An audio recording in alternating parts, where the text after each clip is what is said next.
Global happenings today. We communicate, we analyze global news. Stay tuned.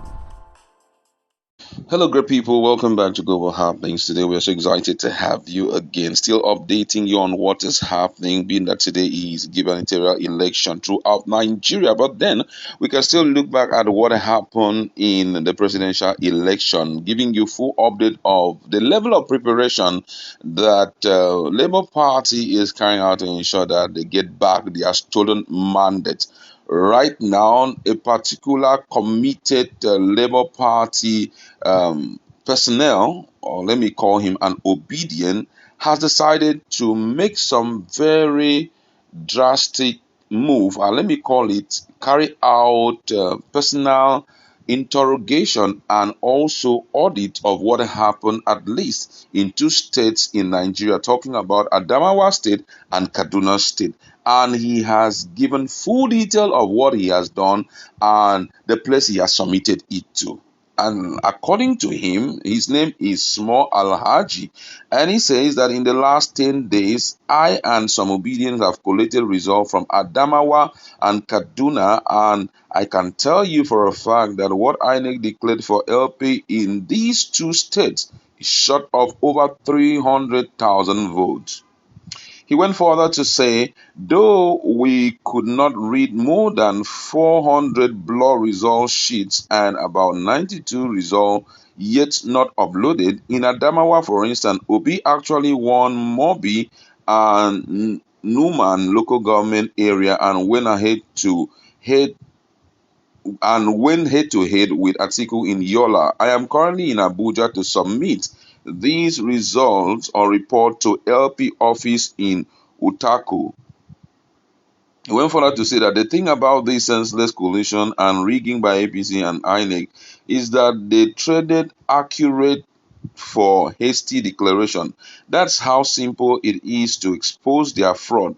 If the result on IREF is recalculated, Obi will only trail Tinubu by not more than 500k votes, and then when the stolen votes from Kaduna, Bauchi, Adamawa, Sokoto, Borno, PH, Delta, Imo, Plateau, Akwa Ibom, and Lagos is retrieved, Obi will have no hinges less than 9 million votes, and APC will come distant third. May we not relent. May we not relent. INEC must be exposed. APC must be disgraced. PDP too. We shall follow the process and add a touch of protest to this rascality, and inshallah, our mandate will be surely restored. That's what he said. And also, in a related development, the president-elect Asiwaju Bola Ahmed Tinubu of the APC has asked security agencies in the country to caution the presidential candidate of the Labour Party, LP, Mr. Peter Obi, against making incendiary comments capable of throwing the nation into tailspin. This came as he asked the National Broadcasting Corporation (NBC) to caution television stations against granting access to bid to delegitimize the presidential elections. We also advise the NBC to caution TV houses giving Obi the platform to delegitimize a free and fair election when he has taken his case to court. Tinubu made the demand in a statement issued Friday night in Abuja and signed by the Director of Media and Publicity at his campaign council, Mr. Bayo Onanuga. He said the defeated Labour Party presidential candidate Peter Obi still goes around inflaming passions, spreading lies as if he is still campaigning for the highest office in the land, weeks after the exercise was concluded and a winner announced. We are worried about his recent media rounds on Arise TV and Channel TV, in which he made profoundly misleading, criminally false, and inciting statements about the election that he lost woefully. We call on the security agencies to caution him from further making incendiary remarks, especially after he claimed he is challenging the result of the election in the tribunal.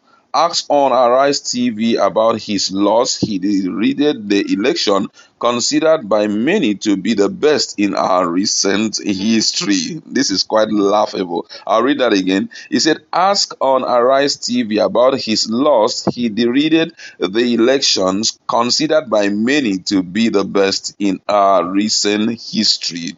He described it he described it recklessly as probably the worst wrong election, not God's will. In one moment, he likened the election to robbery.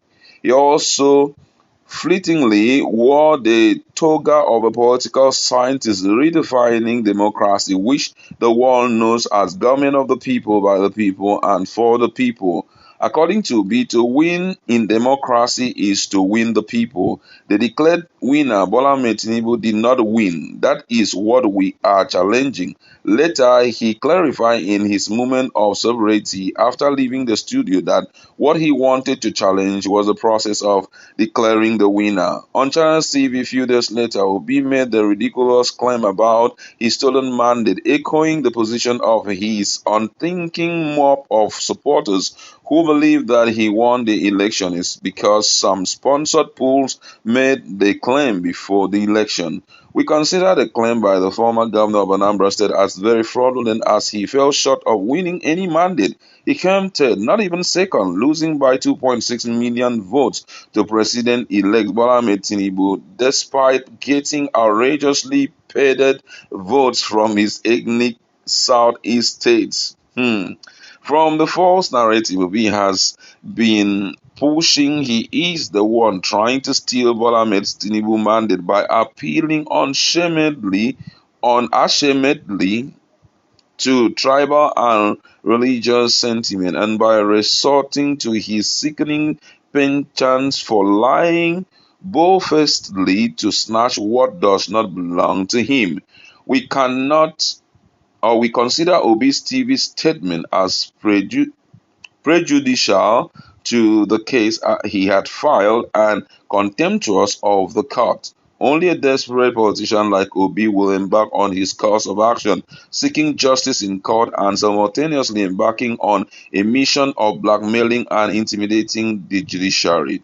He is trying to present himself before his case takes off in court as a helpless, cheated victim of the system, robbed of a mandate by inec. He is trying to position himself as the candidate who won the election or who won the people, who is loved by the people, going by his self-serving definition of democracy. His antics, if he is able to sway the judge, is to make them cancel the entire election even without sufficient substantial proof of malpractice. This will pave way for his dream alliance with the PDP, the second losing party in a fresh election.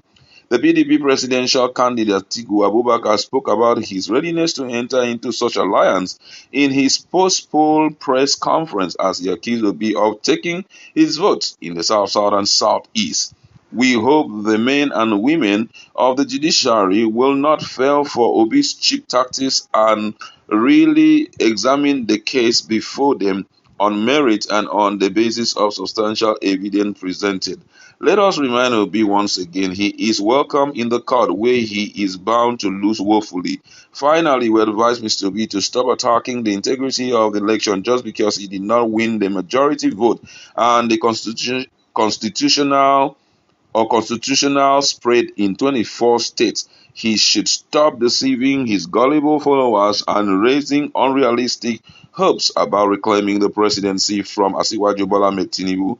We also advise the NBC to caution TV houses giving Obi the platform to delegitimize a free and fair election when he has taken his case to court. Wow, quite interesting. And this is very funny. Another guy is saying this as if Nigerians were blindfolded when the election took place. There are a lot of videos already on the internet, provable evidence everywhere, especially in Rivers State. Someone just came up with Adamawa and Kano State.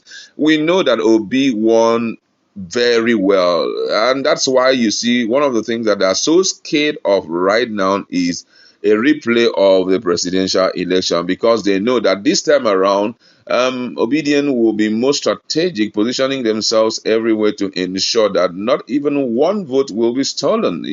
So right now they are fighting to the nail to ensure that doesn't happen. But however, with some of the evidence thus far gathered, I know that if it's presented and the judges do what they're supposed to do, Mr. Peter Obi will reclaim back his mandate. That's where I'd like to leave it. Go to our comment section. Let's interact. What's your position on all of these moves by Obi to reclaim back his mandate, and what APC is doing to at least ensure that time is being wasted till 29 May